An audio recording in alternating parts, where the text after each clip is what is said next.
Welcome everyone. Thank you so much for joining us for today's webinar, Unlock the Secrets to an Unbeatable Customer Experience. This is the second webinar in our three-part series brought to you by Allegra Marketing Print Mail. If you missed the first webinar on building your brand, don't fret, you can still listen to that recording at allegradigdeep.com. I'm Jessica Ng, your host for today, and I'm so thrilled to be presenting in part of this webinar. We have some great content for you today, but before we jump in, I'd like to encourage you to interact with us. Throughout the session, you can use your chat box on your screen to submit questions at any time throughout the session, and we'll be sure to address those today. You can also share your thoughts on Twitter by using the hashtag AllegraSecrets. We'll again address questions as we go.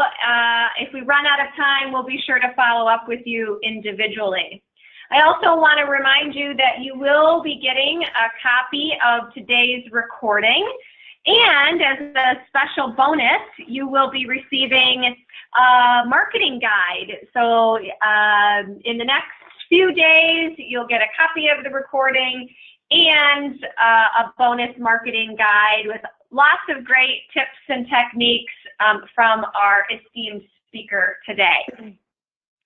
So we're so excited to have you here talking about such an important topic in today's marketplace, which is about creating an unparalleled customer experience. We know that as business professionals and marketers, we always have to be looking for new and innovative ways to stand out from the competition and really differentiate ourselves. In the end, it really is all about the customer experience and making sure that we're doing everything we can to maintain our customers and have them be advocates of our brand. And to be quite honest, that's why Allegra Marketing Print Mail is sponsoring this webinar today. It's because while we do offer a wide range of services that help our clients, from design, marketing, print mail, and signs, we differentiate ourselves by focusing on not just what we do, but why we do it. And it's really because we have a great passion for helping businesses reach their goals in our communities. So we share our knowledge, our best practices through webinars and monthly e-newsletters, an award-winning Marketing Insider magazine, because we feel it's really important for us to be able to share our stories, our expertise, our knowledge, because we love being part of our customers' success.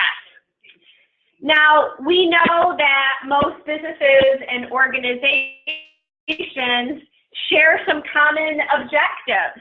And again, we like to help our clients create a strong brand, grow their existing customer or donor base, target and acquire new prospects, and of course, keep your internal customers and employees informed and motivated. Allegra helps our customers with all of these business objectives.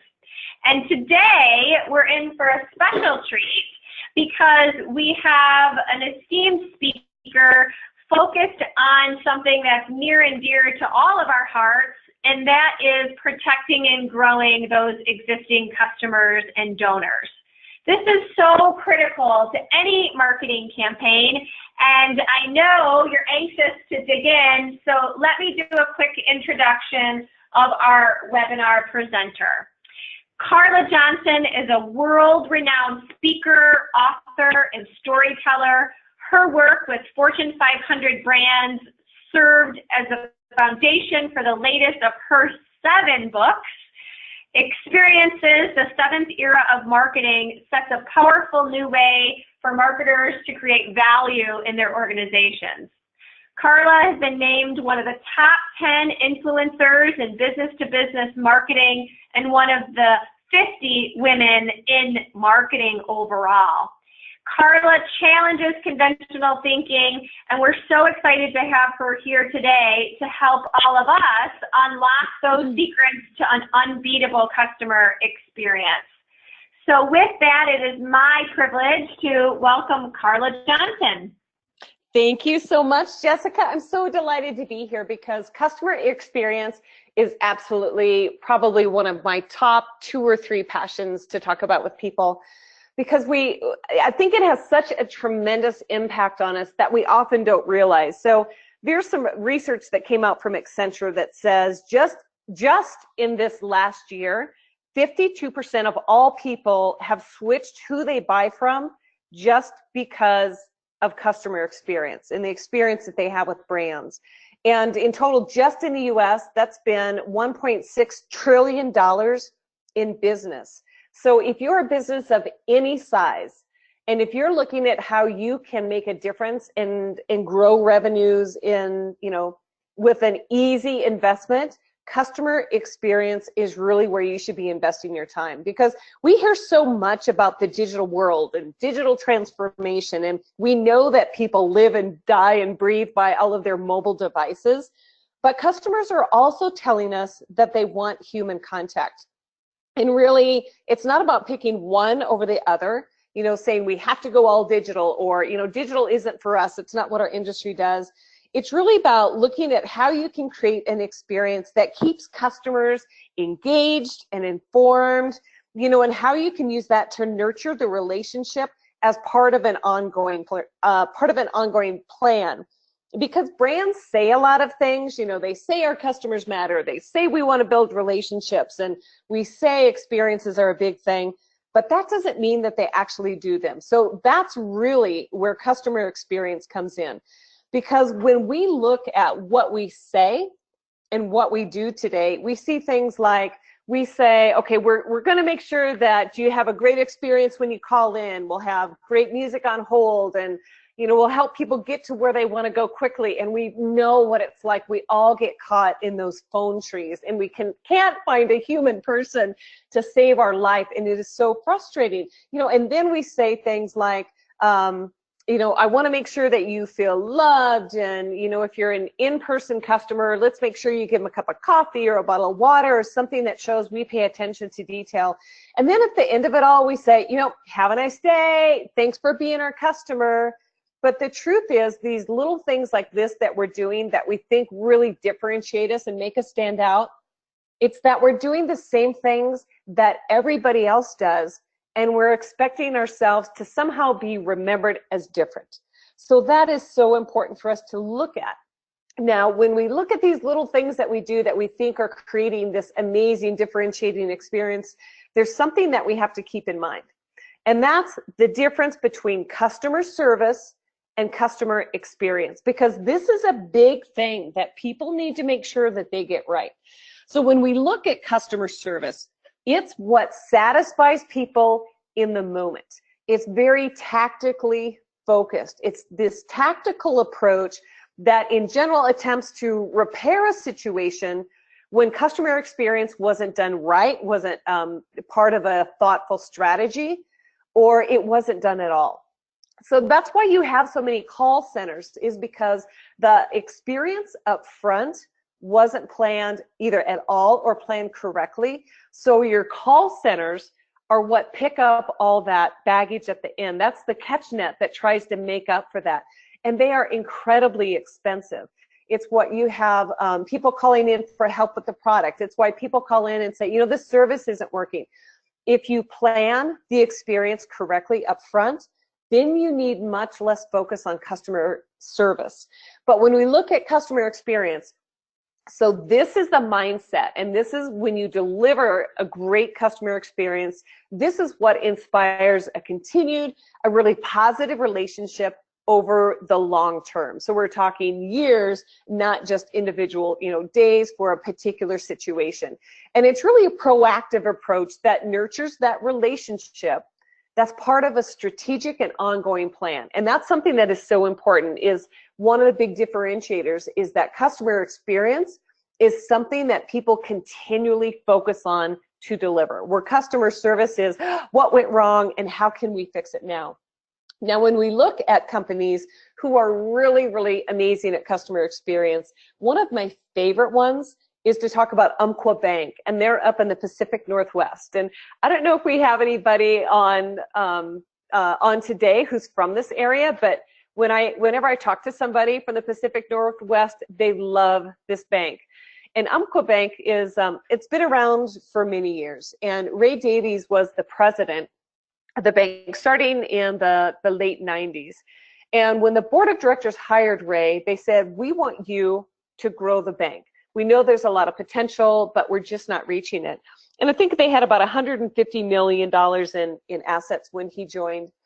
And Ray was thinking about customer experience and banks.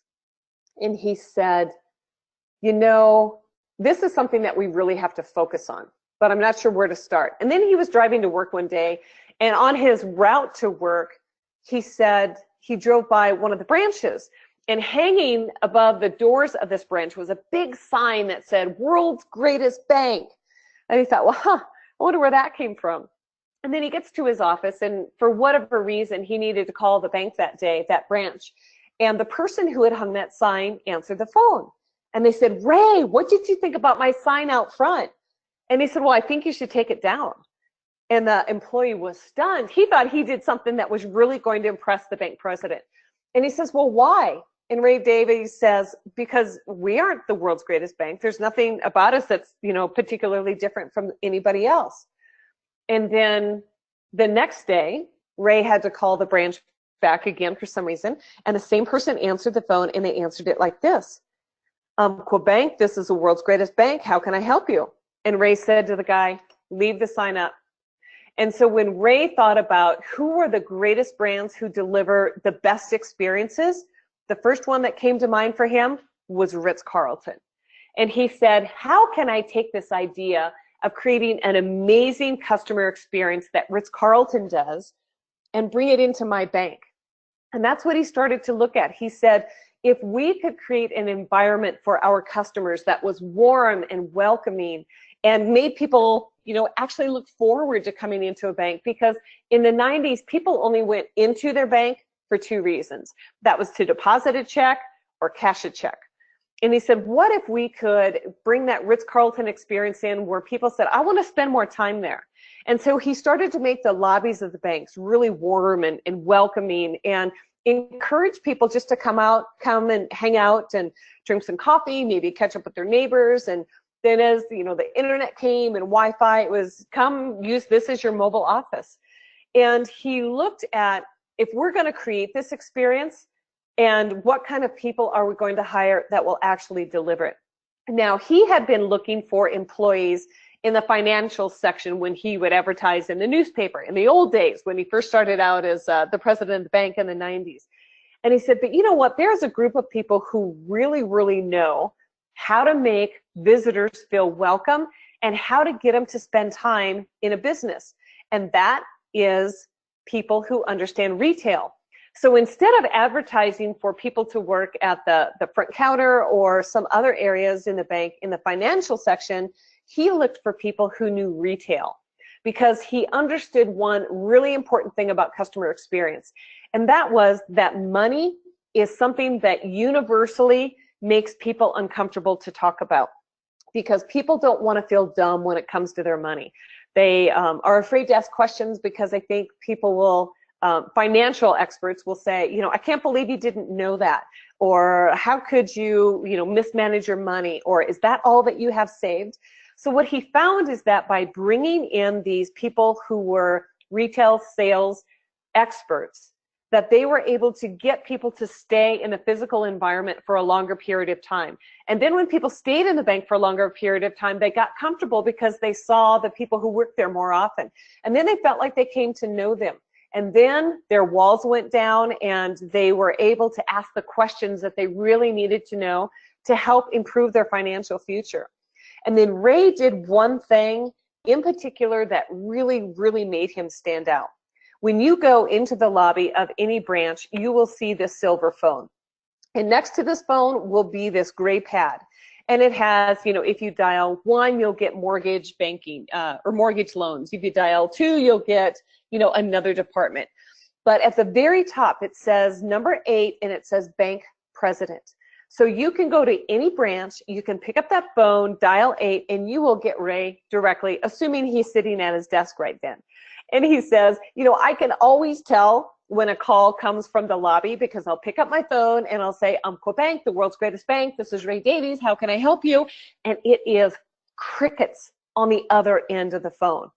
And finally, somebody says, I didn't think I would actually get the president. I thought maybe I would get, you know, customer service or at best his assistant. And he has these amazingly wonderful conversations with customers directly. And he said that's something that is such a rich experience for them as customers, but also him as the leader of the company, because he gets to hear directly from customers what matters to them because they've connected with him directly. They feel comfortable and they'll tell him things. So that is a wonderful example of a company that really understands how to connect with people and deliver an unbeatable customer experience. So we're going to talk about the 3 top secrets to an unbeatable customer experience.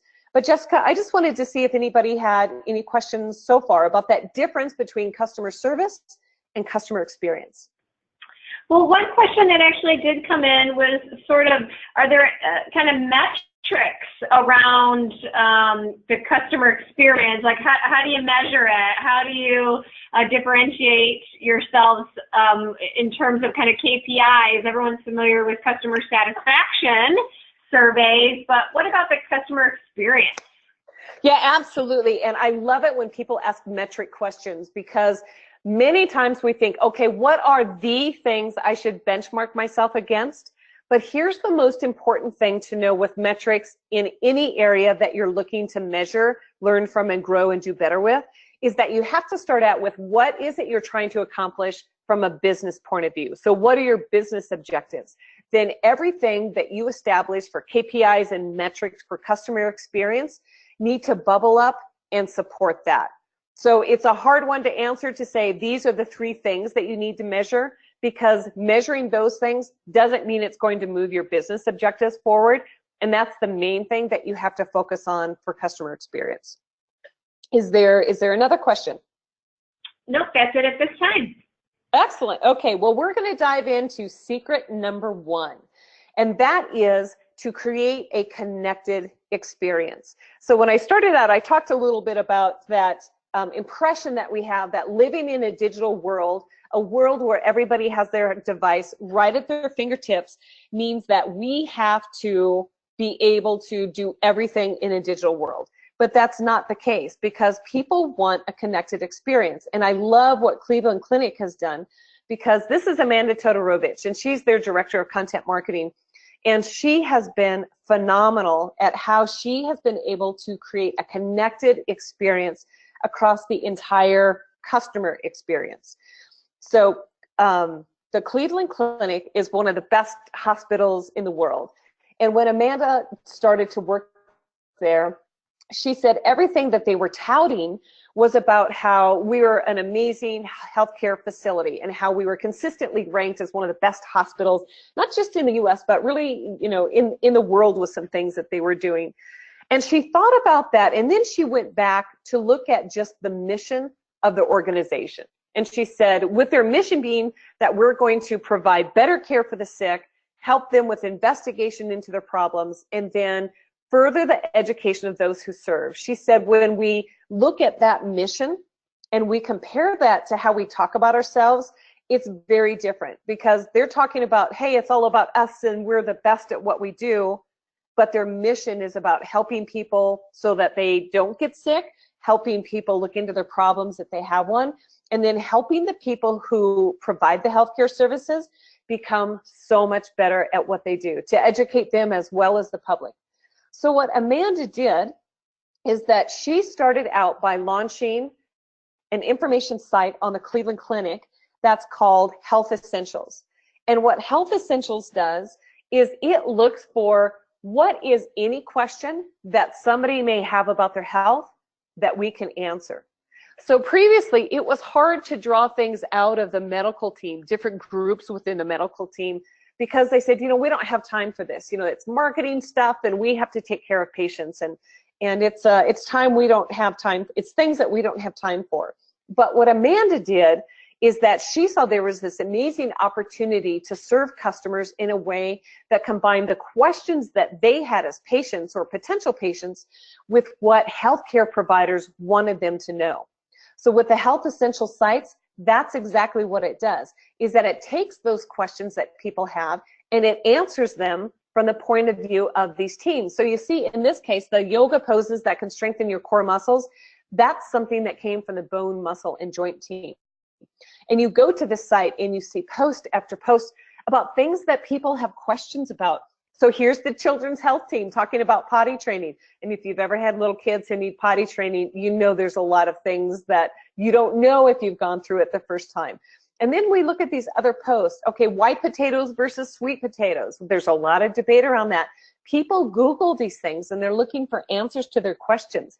Things like 6 signs your work-life balance is out of whack.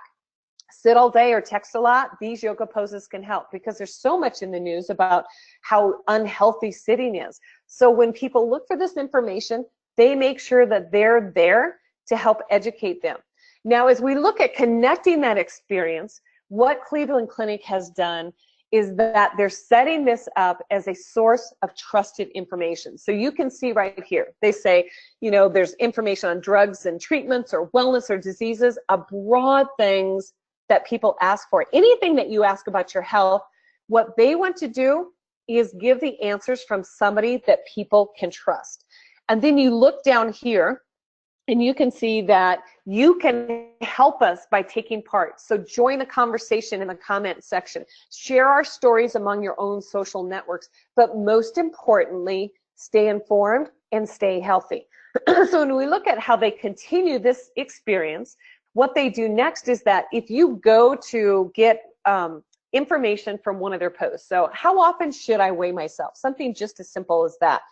When you look down here, you'll see there's a link. It says Diabetes Management and Treatment Guides, in case that's something that if you're going to weigh yourself, you may be concerned about.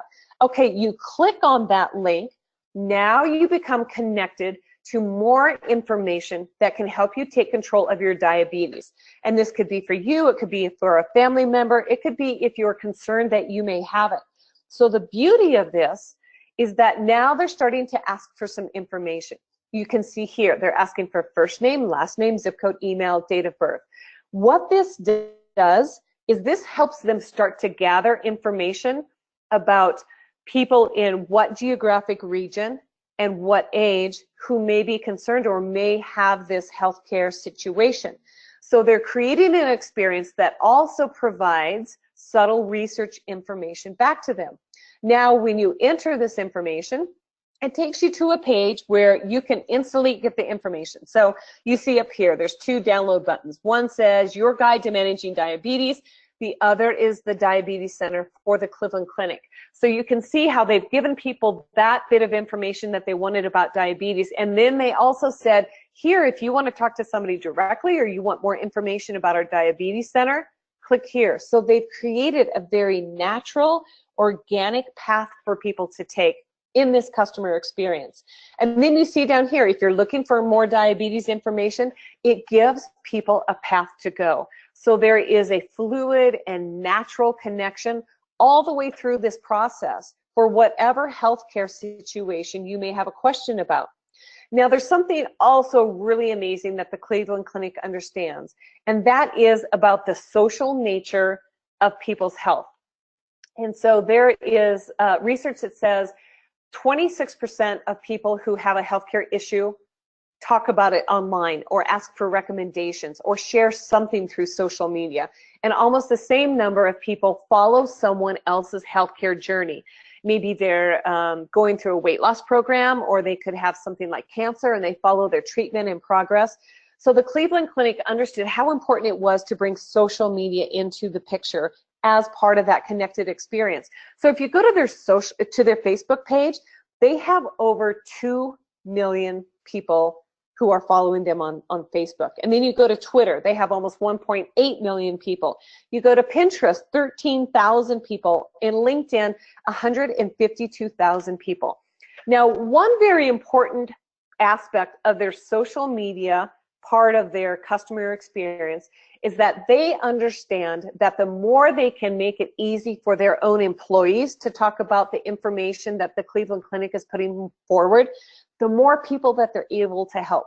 Because for every one social media interaction or follower that you have as a company, you have 8 to 10 as an employee. So they see that they're able to really explode their reach through social media and create a better customer experience by making this easy for people to share for their employees, so that other people are able to discover the information that they have and help them through that path, help them through that customer journey, through a customer experience. Now, when we look at what does it really take to create a connected customer experience, here's the 3 things that I want you to keep in mind. The first is that think about the questions that people have before they buy your product. And we're going to talk about the difference between a buyer's journey and a customer's journey at the end. But that is so important, because we normally just look at our content and our experience from the perspective of what do they need to know to make a purchase decision. But we have an amazing opportunity to create a much bigger, broader, and more connected experience if we think about it from this perspective. The second thing is that look at how each step can be connected and a handoff to the next step. And that's what Amanda did so brilliantly throughout this entire path through the Cleveland Clinic. And the third thing, provide value. And many companies think that, oh, I can't tell too much because, I don't want to give things away that I really want them to pay for. But by Cleveland Clinic providing so much value and answering questions that people have about their health, they went from 0 website visitors in this area because they didn't have a content hub that helps people answer questions, to getting over 5 million visitors a month. The Cleveland Clinic health site is the #1 health resource in the world, and it's one of the top 20 websites in the world. So if you look at building value, that's exactly what they're able to do. And you can see the tremendous impact that they've had on the revenue of their business, because they look at creating a connected experience as how they approach customer experience. So that's your first secret, is look at how you can create a connected customer experience. Now, the second one we're going to look at is how you can create these creative interactions.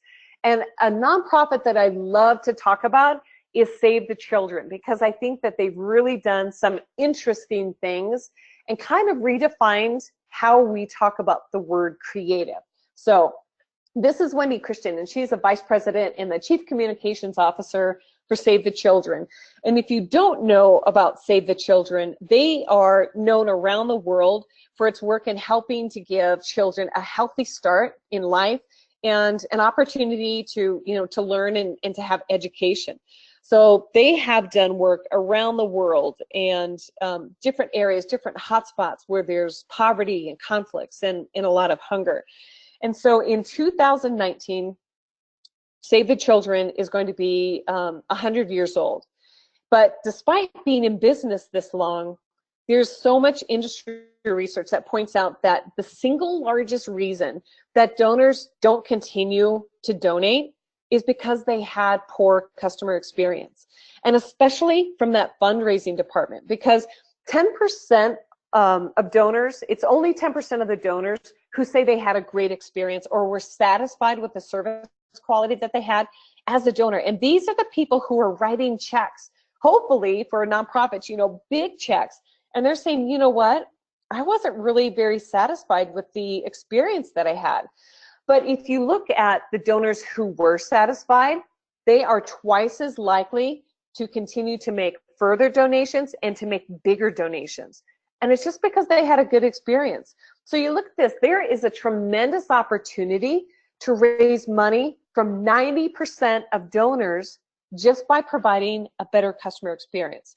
So now in nonprofits, just because people aren't complaining about the experience doesn't mean that they aren't happy, because there's 2 areas when it comes to customer experience where people might be unhappy, but they don't complain much. The first one is healthcare, which we just saw with Amanda Todorovich and what she was able to do with customer experience.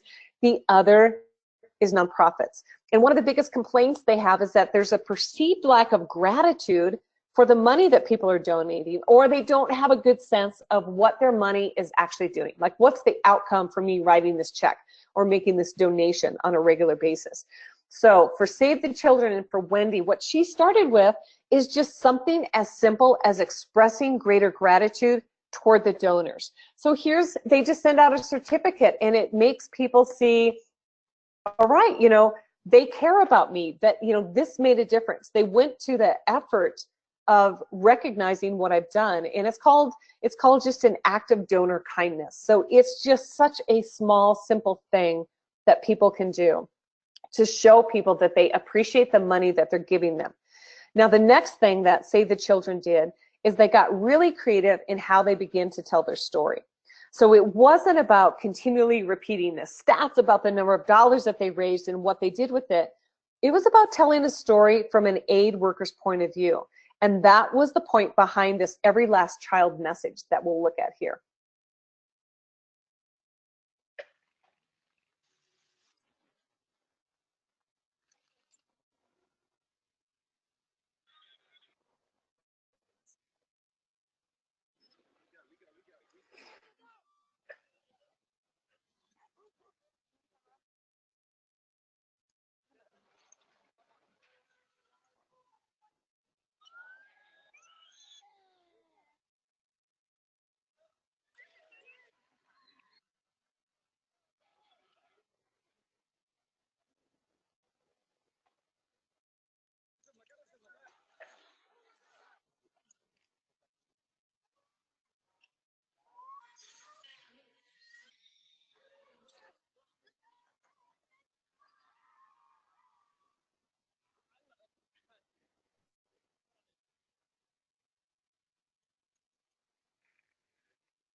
It is such an emotionally powerful example of how to be creative and not bring all of the data and the statistics in, about talking about the difference that you make as a nonprofit. And that was so key. So they looked at how they could be creative and take greater risks in creating an experience for donors and potential donors that made that emotional connection with them. And then the next thing that they did is then they took people to a report called the Every Last Child Report.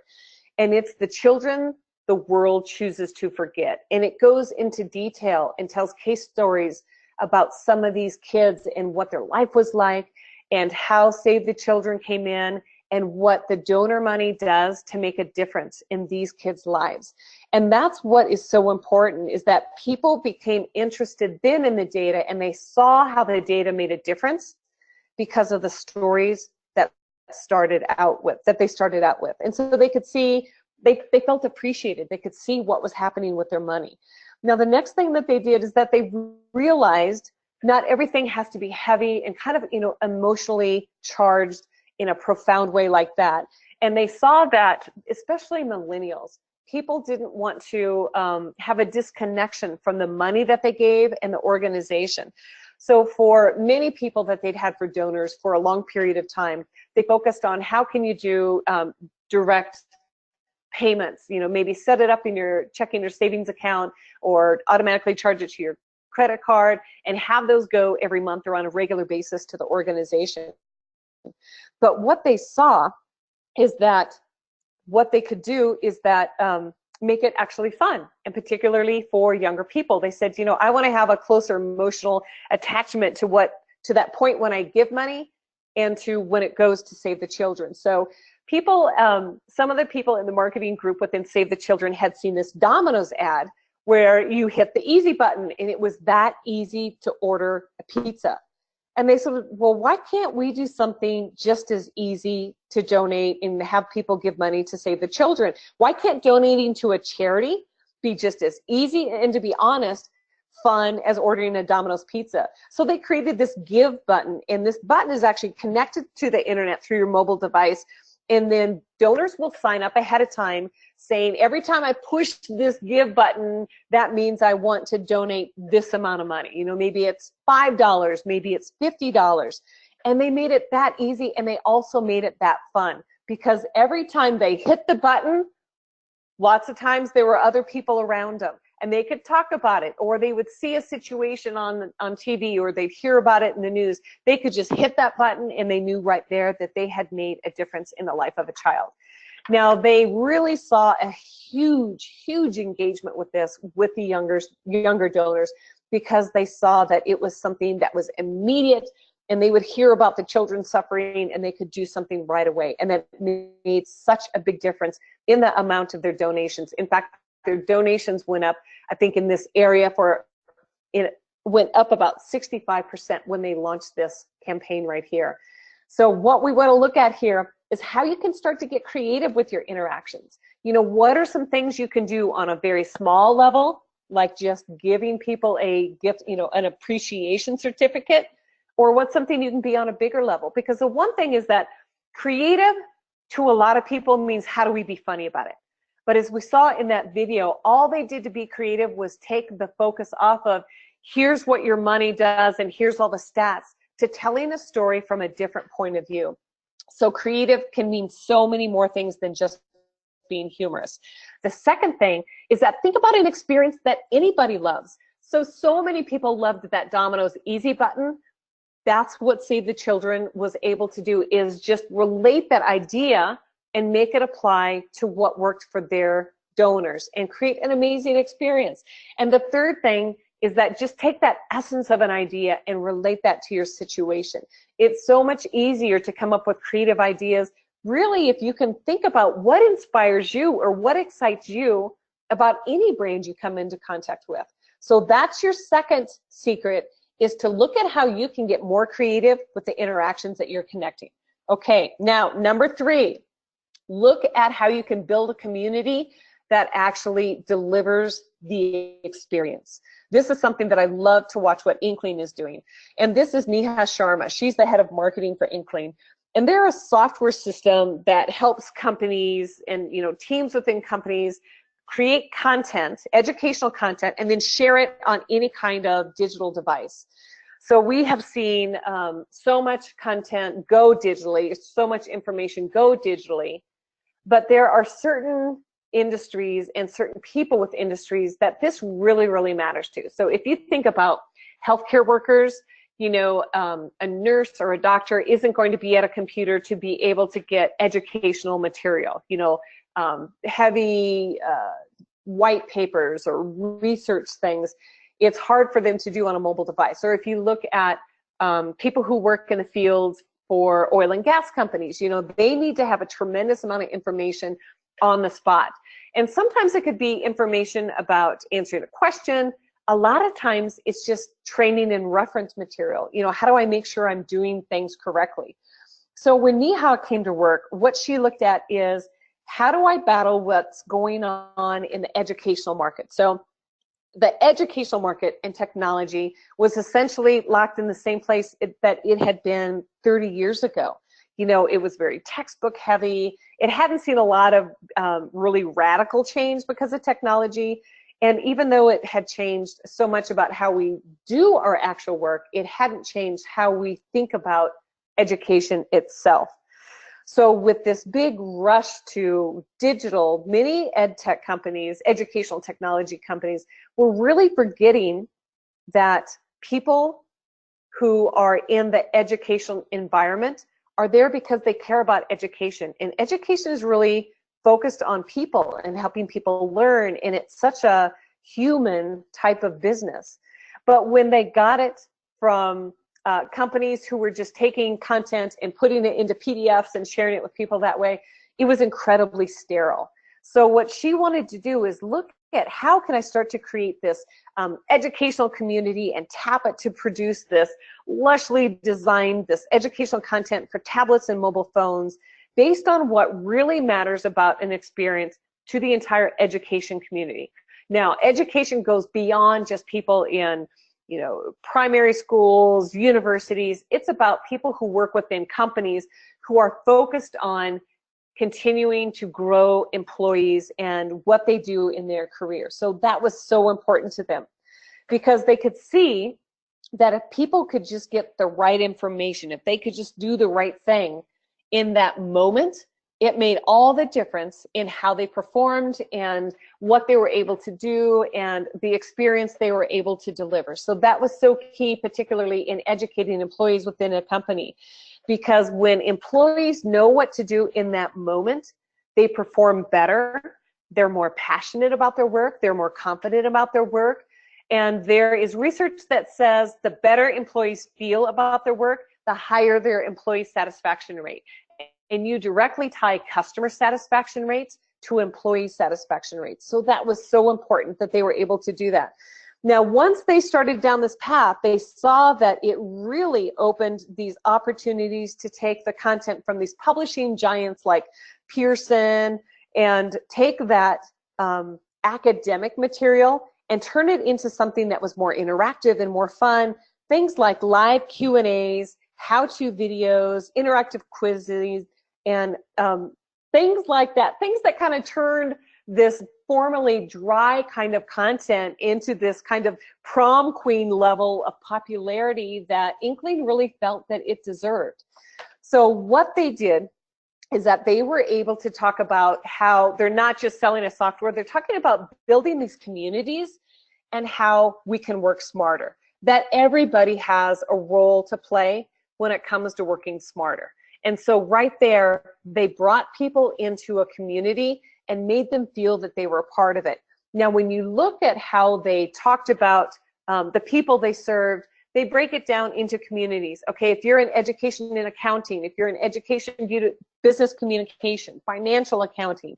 So they started to create this opportunity to deliver an experience within communities, because so many times brands say, this is what we do, but they don't understand the details and have the nuances for specific communities. And that mattered so much to Inkling. Now, what they also did is you can go, here's one for travel and adventure, and then you can see these sub-communities, climbing, hiking, the Lonely Planet series. And Lonely Planet is a community in and of itself that has been so successful because they encourage people to contribute content. So they're looking at how can we encourage people to become part of these communities that matter so much to them, that we can continue to give them content, the educational content that they need that helps them be successful. Now, when we look at this now from a brand perspective and what they're doing with the companies that they work with from a client and employee education experience, they've worked with some of the top brands in the world. So I'm a big fan of Taco Bell. I love their gorditos. So when I saw that they had Taco Bell as a customer, I had to look at it. So you can see here, they talk about Taco Bell regularly launches new menu items to their 7,500 restaurants.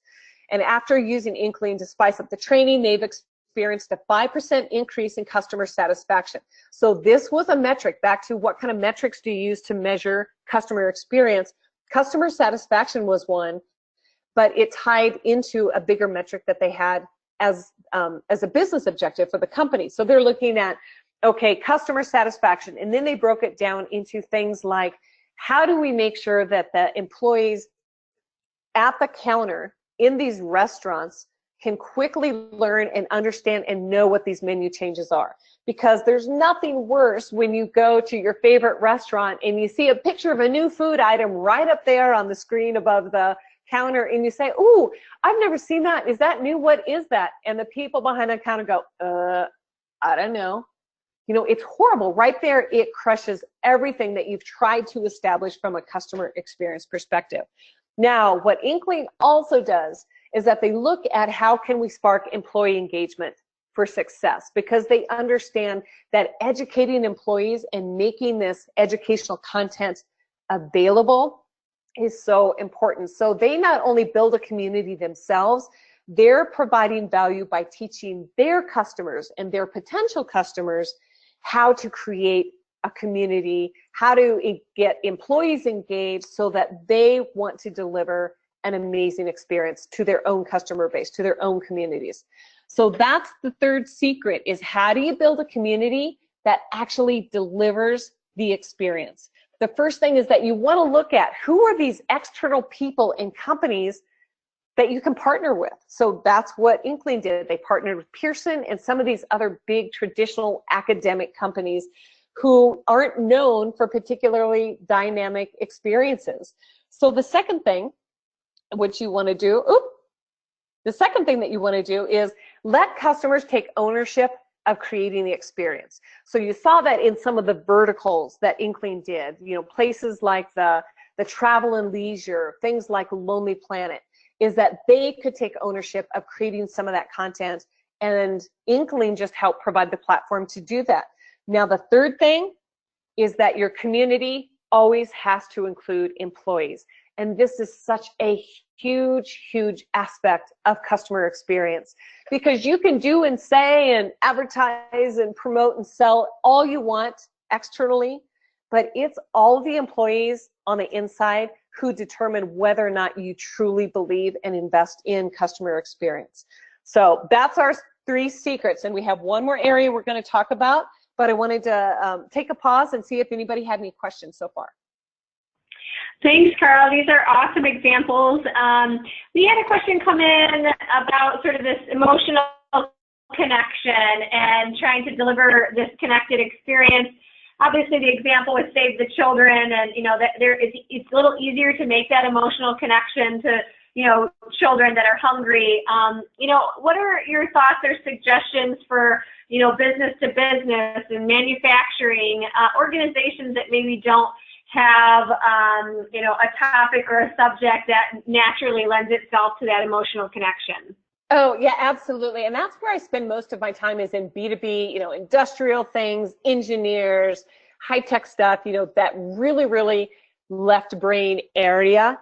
And it feels like unless you have, maybe puppies, kitties, or babies, you're not going to be able to make that emotional connection. But what you want to keep in mind is look at the personas of the buyers and your potential buyers. Because they're people, they have tremendous emotional things on the line with anything that they buy. And so I'm just going to use an engineer, for example. So you look at a mid-level career engineer, and maybe he's looking at buying a piece of equipment for his area of the business. And he's saying, okay, here's how it starts to get emotional. Is that you start to look at what is it that man or woman is worried about. So what keeps him or her up at night? Is it, I just want to make sure I keep my job? Is it, I want to make sure that I grow my area because I want to get promoted and continue to move up in my career? Is it, I want to make sure that I impress my boss, or I want to make sure that I can provide the kind of information that shows the board of directors that we're headed in the right direction and that we're making the correct decisions back to supporting that business objective. So understand, what are those pain points of the person you're selling to? And the only way you can do that is to develop your customer personas. Who is it that you want to sell to? And when you dig in and you develop these customer personas, part of what you learn is, what are their fears? What are their hopes? What are the trigger words and phrases that you can use in whatever you use to communicate with them, whether that's, email, whether that's face-to-face conversations, if it's salespeople? What are those words and phrases that really trigger and hit to those pain points, those emotional things? Because, we all hear people buy on emotion and they justify by fact, but what we have to do first is get to that emotion. And believe it or not, even engineers are emotionally driven too. So if you look at how can we understand what it is that matters to them, start to tell that story. And that's what Amanda did so well with the Cleveland Clinic, is, tell the story of health. Now, how do we connect that based on what the questions are that people want to have answered? And we'll get into doing that just a little bit more in this next section. But it's the best way to be able to tap into that emotion is to look at what matters to the people you're selling to. Awesome. Thank you so much. We have another really quick question from Teresa about employee engagement and how to engage employees with all of this, especially when you have a lot of part-time employees, like in a restaurant. Yeah, and I think that it's one that feels tough to do, but it is so important, because those are the things that that can really crush a brand. And what it really requires is a super consistent, focused attention to making sure that they know what your brand is about, what you stand for, what your values are. And it's not just hanging posters, you know, particularly in, you know, fast food restaurants and saying, hey, here's our values, hey, this and that.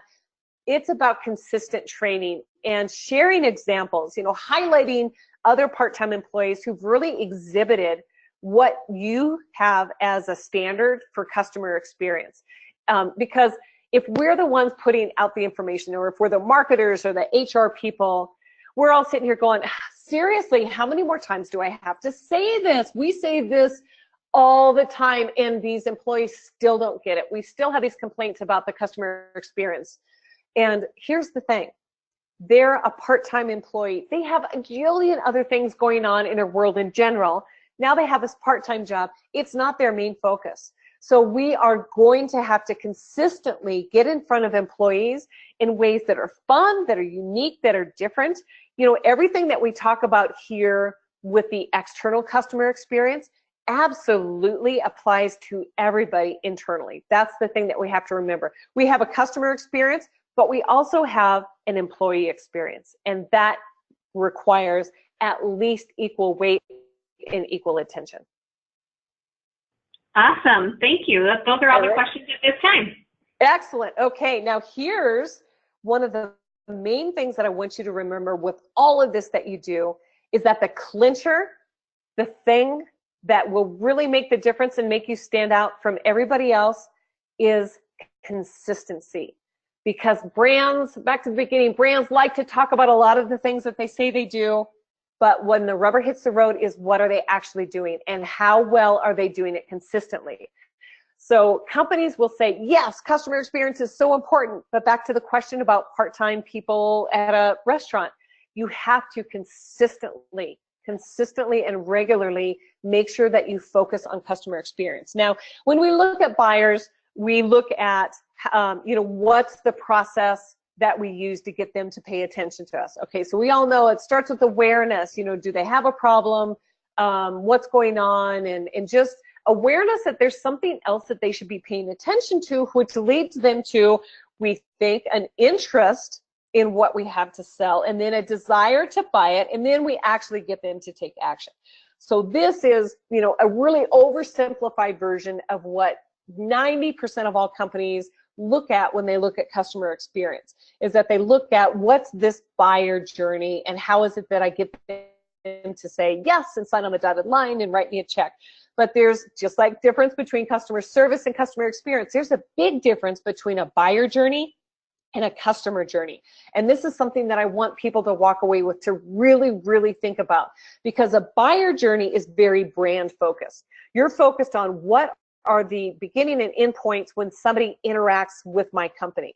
And it really limits opportunities for people to influence buyers and potential buyers. And a lot of times it's very transaction dependent. Now we look at customer journey, and this is customer focused. It expands opportunities for influence, and I'll get into these details, and it's very focused on relationships. So that's what we want to be able to do, is to create these relationships that we can use to nurture people over time. So if we look at all of the ups and downs that our customers go through on a daily basis, there at some point comes a time when they say, you know what, I am tired of all this back and forth, and I am so down that I want to do something. You know, they have an awareness that they have a problem, and they say, okay, they have an interest because now they think that there's something that they can do about it, and then it's desire, and they make a purchase, and they're happy, but what happens after that purchase? But what we're really missing as an opportunity to influence and create an experience is the entire customer journey. So what does their day look like? If we're in the food service industry, you know, what does their day like from the time they get up till the time they go to bed at night? And we have just a very small part of that if only we look at the buyer journey. But if we can look at that entire customer journey and back to, do they have a situation that you could be more helpful for that's beyond just the transaction of buying food? This is what Amanda understood so well with the Cleveland Clinic, is that patients had a customer journey that was so much bigger than their buyer journey as a patient.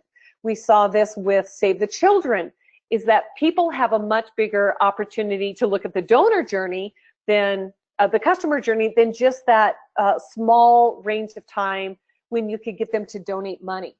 And so if we look at focusing on this bigger customer journey, what we see are there's all these opportunities where people are either going down and they're like, oh, this is so frustrating, or an opportunity to amplify the height of it as we go through this customer journey and have so much more of an impact on the customer experience. So one is that it really sets people apart.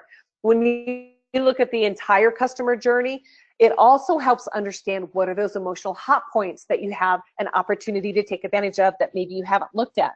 It also goes back to this research that came out that, 52% of people who switched a company is because they didn't like the experience.